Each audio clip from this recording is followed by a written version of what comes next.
Okay, good morning. GP चल रहा है अपना. ठीक है, तो जीपी चे समचे सुरू है आपले. अब क्वेश्चन हमेशा पढ़ लेना, लिख लेना 2 मिनट के लिए और उसको पूरा एंड टू एंड पढ़ते जाना. जब मेरे शुरुआत करने से पहले भी पॉज योर वीडियो, पूरा क्वेश्चन पढ़ो और निकालते जाना और पूरे दिमाग में तुम्हारा मैप हो जाना चाहिए. अच्छा, जीपी निकालना है तो क्या करना पड़ता, आर निकालना है तो क्या करना पड़ता. टेक्निकली अगर जीपी प्रूव करना है तो तुम्हारा डायरेक्ट आर ही चाहता है. ठीक है, ये ध्यान में रखना. अगर तुमको जीपी प्रूव करना ही है so you technically bring are. कसं, तो आर कैसे लाते हैं अपन, प्रीवियस टर्म को डिवाइड कर देते नेक्स्ट टर्म से. So next term upon previous term. तो अगर मैंने बेसिकली क्या प्रूव करना है कि tn+1 असा प्रॉब्लेम घेतला आहे मी अपॉन tn, ये कांस्टेंट चाहिए जीपी प्रूव करने के लिए. और अगर ये कांस्टेंट आया तो ये जीपी है और यही कांस्टेंट अपना आर रहता. ठीक है, सेम कॉन्सेप्ट. तो अगर ये कांस्टेंट राहतोय, अब एसएन दिया है, टीएन निकालना है. एकच फॉर्म्युला माहिती आहे, तुम्ही रट्टा मारून आले होते. TN is equals to SN minus SN minus 1. याद आहे फॉर्म्युला? हा फॉर्म्युला तुम्ही रट्टा मारून आले होते. TN is equals to SN minus SN minus 1. S N है, therefore S N minus 1 is equals to तुम्हारा आएगा, जहां जहां n है वहां वहां पे n माइनस 1 आएगा. अगर यहाँ पे n है तो यहाँ पे n था, तो यहाँ पे Sn माइनस 1 है, तो यहाँ पे 4 n माइनस 1 आ जाता है. ओके, इसको इक्वेशन 1 देख के रखो, इसको इक्वेशन 1 देख के रखो और यहाँ पे लिख के रखो टू प्रूव. हे प्रूव करायचं आपल्याला सो दॅट वो जीपी में आ जाएगा. उसको 1 देख के रखा. Okay, now Sn minus 1 is equals to 5 into 4 to the power n minus 1 minus 1. अब Sn minus 1 यहाँ पे और Sn यहाँ पे सब्स्टिट्यूट करेंगे. सो इक्वेशन 1 में मैं डाल रहा हूँ 5 into 4 to the power n minus 1 minus 5 into 4 to the power n minus 1 minus 1. Correct, और तो कुछ नहीं किया मैंने. ब्रैकेट ओपन करते हैं अपन अभी. सो यहाँ पे आएगा 5 into 4 to the power n. आता एक काम करा, मला माहिती है तुम्ही गडबड करता, ये ब्रैकेट वैसे ही रहने दो. 5 into 1 is 5, सो -5 आ गया क्योंकि यहाँ पे माइनस है. मी याच्यासाठी ब्रॅकेट म्हणतोय क्योंकि तुमको पता नहीं अलग आदत रहती. 5 into 4 डायरेक्ट 20, ये n गया गड्ढे में, n का कोई यही नहीं, ऐसा कहीं नसतं. ये 5 वाला अगर यहाँ पे n रहता तो तुम 5 into 4 कर सकते थे, पर ये n है तो लोग मतलब तुम्हाला इथे समजतच नाही की n आहे. n को गड्ढे में सर n फालतू है. 5 into 4 20 होता है, एवढं माहिती है. अब n आहे तो you cannot multiply. Okay, 5 into 1 ये तो हो गया. अगेन यहाँ पे भी मल्टीप्लीकेशन होगा नहीं. +5 क्यों हुआ, माइनस माइनस प्लस. +5 क्या बराबर माइनस माइनस प्लस. ये -5 और +5 तो गया, बचे ये दोनों. इन दोनों में से मैं 5 कॉमन निकाल रहा हूं. 5 कॉमन काढलं. आता 4 to the power n minus 4 to the power n minus 1 ये बचा, बराबर है. आता मला सांगा, मला याच्यापैकी एक कॉमन काढायचं है. इसमें से एक चीज कॉमन निकालनी है. तो 4 to the power n and 4 to the power n minus 1 में से मैंने क्या कॉमन निकालना चाहिए टेक्निकली. यहां पे सोच लेना एक बार. 4 to the power n में से और 4 to the power n minus 1. अच्छा, इसमें से बड़ा कौन है, 4 to the power n बड़ा है कि 4 to the power n minus 1 बड़ा है. 4 to the power n वाला बड़ा है, तो कॉमन कोण काढता तुम्ही, छोटा वाला कॉमन काढता असं म्हणणं है. ओके, पर अगर छोटा वाला कॉमन निकाल रहे हो तो यहाँ पे कुछ ना कुछ बचना चाहिए और यहाँ पे कुछ ना कुछ बचना चाहिए. तब नहीं समझा तो नहीं समझा, फिर से समझाऊंगा मैं. Tn is equals to 5 into छोटा वाला कॉमन निकाला मैंने दोनों में से. 4 to the power n minus 1 common निकाला, तो 4 to the power n में से जब 4 to the power n minus 1 गायब होता है, कॉमन निकलता है, तो उधर से बचता 4. थोड़ा दिमाग लगा के देखो. ठीक है, आता n ची एक वैल्यू घेऊ आपण. n की एक वैल्यू ले लेते.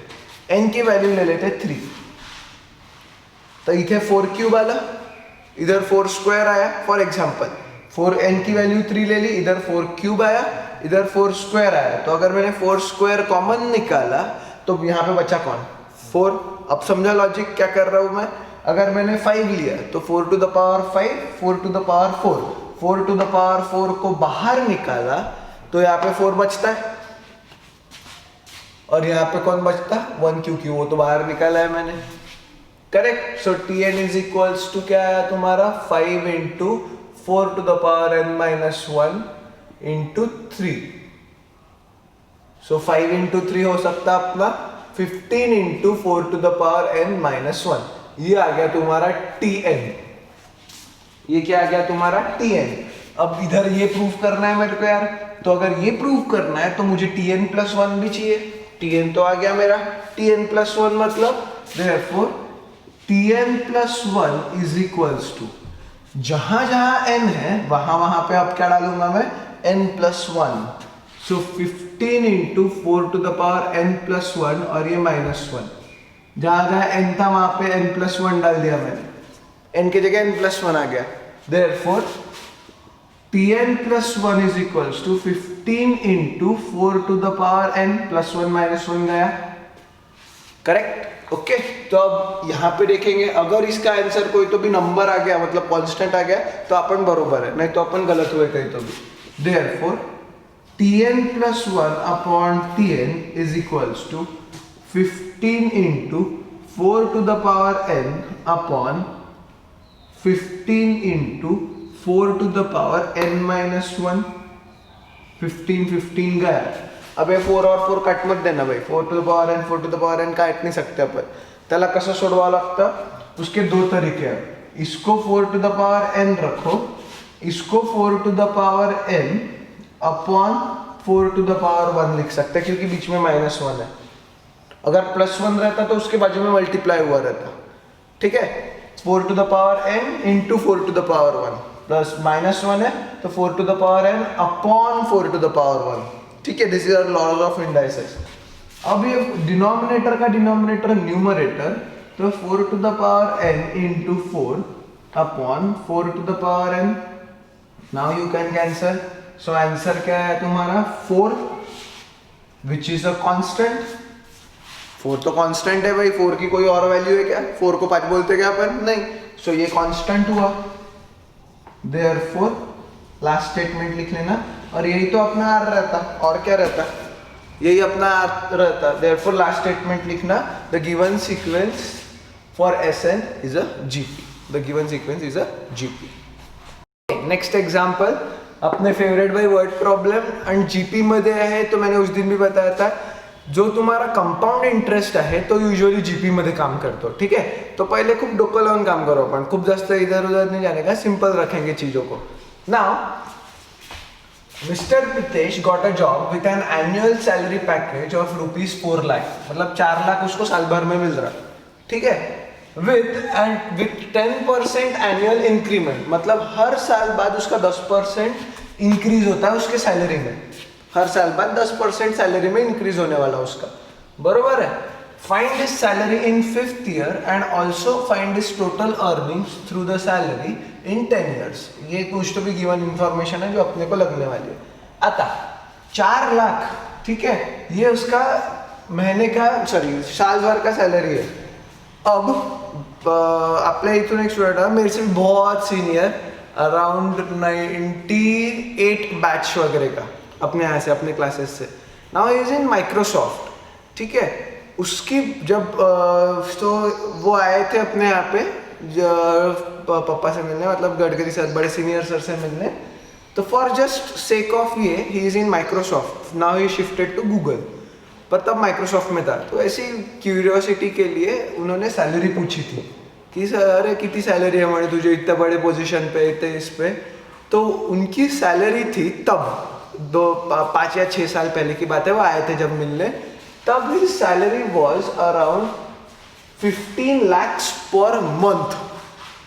15 लाख पर महीना उनकी सैलरी थी। 15 लाख रुपए महीना काय करतात तो का? ठीक है। इसकी क्या है भाई? 4 लाख साल की सैलरी है, उनकी क्या थी? 15 लाख रुपए महीना सैलरी थी। म्हणजे 15 × 12 करून घ्याल तेवढी त्याची एनुअल सैलरी होती। Okay. Of course in terms of dollars उन्होंने बताया था, हमने कन्वर्ट करके लिखा था। सो 4 लाख पर साल भर की उसकी सैलरी है और 10% उसका एनुअल इंक्रीमेंट है। इंक्रीमेंट मतलब 10% उसका इंक्रीज होने वाला। अब पहले साल उसको 5वें साल में देखना है ना, तो पहले साल से शुरुआत करते हैं। फर्स्ट ईयर उसको मिले 4 लाख रुपए। ऑफ कोर्स पहले साल में उसको इंक्रीमेंट करके नहीं मिलेगा, पहले साल की सैलरी उसकी 4 लाख थी, ठीक है, 4 लाख रुपीज उसकी पहले साल की सैलरी थी। दूसरे साल उसका इंक्रीमेंट हुआ, दुसरे साल उसका इन्क्रीमेंट हुआ। इन्क्रीमेंट किती झाला त्याचं 10% इन्क्रीमेंट झालं। इन्क्रीमेंट कितना हुआ उसका 10%। अब this works in terms of compound interest. तर कंपाउंड इंटरेस्टचा फॉर्म्युला मी सांगितला होता, CI is equals to P into, इथे अमाउंट असतो basically, amount is equals to P into 1 plus R upon 100 to the power N। ठीक है, ये कंपाउंड इंटरेस्ट का फॉर्मूला मैंने उस दिन बताया था। Principal amount is 4 lakh, rate of interest कितना है उसका 10, ठीक है, तो 10% मतलब 10 अपॉन 100 प्लस 1, मतलब 100 इधर गया तो 110 upon 100 will be the answer. यहाँ लॉजिक समझा, एन अभी के लिए भूल जाओ, हाँ फॉर्मूला है तुमचा एक्चुअली, एन भूल जाओ, मैं सिर्फ पहले साल की बात कर रहा हूँ। पहले साल उसको मिला 4 लाख रुपए।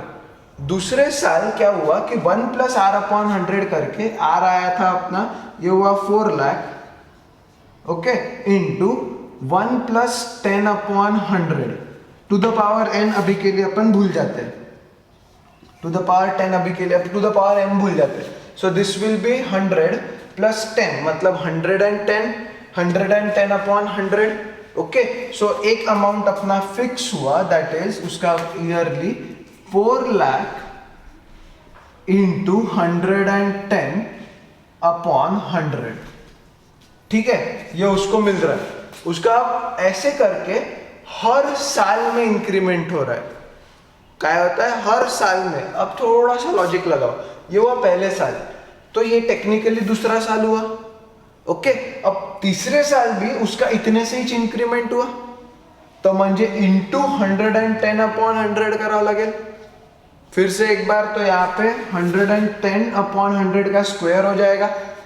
तर आता टेक्निकली तुम्हारा ए इज 4 लाख म्हणजे पहिली टर्म, बरोबर आहे। ए मतलब इज फर्स्ट टर्म म्हणजे 4 लाख, आणि तुमचा common ratio R is equals to 110 upon 100। Common ratio क्या है तुम्हारा 110 अपॉन 100, तो ये जीपी हुआ, करेक्ट। अगर कॉमन रेशो है तो जीपी हुआ। तो 5th ईयर म्हटलं तर आपण T5 म्हणतो।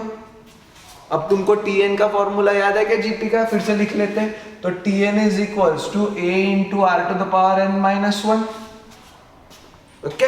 तो T5 इज इक्वल्स टू क्या होने वाला तुम्हारा A into R to the power 4, 5 minus 1 यहाँ पे 4 पे आ गया।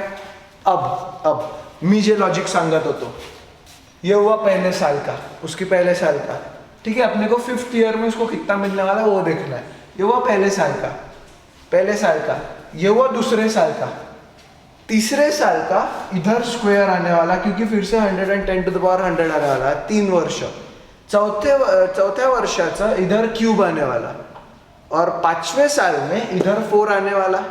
तो अगर मैंने ये लॉजिक से गया तो ये हो गया 4 lakh into 110 upon 100 to the power 4, मतलब फॉर्मूले से भी करेक्ट है, लॉजिकली पण अपन करेक्ट है। लॉजिकली क्लियर है। पहला वर्ष, दूसरा वर्ष, तीसरा साल में यहाँ पे स्क्वायर आने वाला, क्योंकि फिर से उत्तर से मल्टीप्लाई आने वाला। चौथ्या वर्षी क्यूब, 5वें वर्षी to the power 4। So we are technically also right and we are इससे भी राइट अपन, करेक्ट। यहाँ तक क्लियर है। उसका आंसर क्या आता देखेंगे अपन, 4 लाख इंटू 4 लाख, यहाँ पे अब 110 टू द पावर 4 करना नहीं पूरा था, 1.1 टू द पावर 4 ज्यादा परवड़ेगा। उन्होंने इसका आंसर दिया है, तो 1.4641। मैं तुमको डायरेक्ट आंसर लिख के दे रहा हूँ, अभी अपन उतना उसमें टाइम पास नहीं करेंगे। 585640, दैट इज 585640, इसका उसको 5वें साल में मिलने वाला, ठीक है। ये उसकी 5वें साल की सैलरी रहेगी रुपीस, ये उसकी 5वें साल की सैलरी है। Find his salary in 5th year, वो उसके 5वें साल की सैलरी है। शुरुआत कहाँ से की थी? 4 लाख से। अब 5th ईयर में उसकी ये सैलरी है, ठीक है। अब क्या निकालना है कि find his total earnings through salary in 10 साल, मतलब ये जो उसका बढ़ते जा रहा है वो 10 साल में उसको कितना टोटल मिलने वाला है। तो टोटल म्हणजे तुम्ही T10 नाही काढत, 10वें साल की सैलरी नहीं निकाल रहे, तुम टोटल निकाल रहे ना, तो तुम T10 नहीं निकालते, तुम क्या निकालते हो? S10। A पता है, R पता है, R is 1.1 which is greater than of course 1, तो पहला वाला फॉर्मूला यूज करने वाला हूँ। So Sn is equals to, formula लिखूंगी, Sn is equals to A into R to the power n-1 upon R-1। सो यहाँ पे S10, क्योंकि 10वें साल तक उसका टोटल सैलरी कितना है? A है अपना 4 लाख, R है अपना 1.1 to the power 10 minus 1 upon 1.1 minus 1। So यहाँ पे आएगा 4 lakh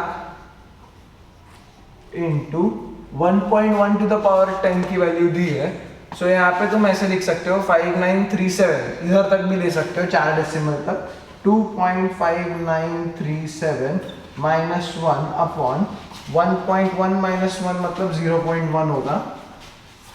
okay, so I am going to tell you the final answer, 63,74,960 मतलब 10 साल में उसने सैलरी से 63,74,960 निकाला। 5 साल में 5th ईयर में उसकी सैलरी ये थी, इसलिए अपन ने T5 निकाला, ठीक है। अगर उसने बोला रहता कि भाई 10वें साल में भी सैलरी कितनी है, तो मैंने यहाँ पे S10 नहीं निकाला रहता, मैं T10 काढलं असतं।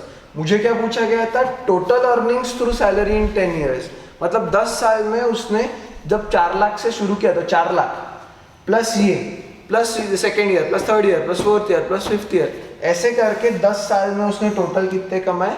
63,74,960। And these two are your answer that are asked. Okay.